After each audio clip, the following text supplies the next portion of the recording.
Hey, meteorologist Pete Mangione here with Chief Meteorologist Tony Petrarca. Got a little crazy near this afternoon, right, Tony? Some busy. Strong storms. Yeah, we had a strong one come through northeastern Connecticut, northern part of the state, downtown Providence, and as fast as it came, it really has weakened somewhat.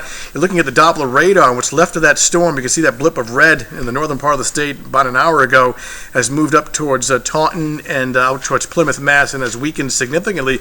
But as you mentioned, severe thunderstorm watch till 9 o'clock in the evening, so not quite out of the woods yet. Right, there'll probably be a little bit of a lull as we're on the news here from 5 to 7, but you'll be on the air updating people with the radar. Yeah, we're taping this as of almost 5 o'clock in the afternoon. We're in a lull right now, but there's more activity out towards Connecticut. So now through the early evening hours, the risk of scattered thunderstorms. Not every location will get one, but the risk is there. All right, thanks so much for watching here on WPRI.com. We will be posting more updates throughout the evening.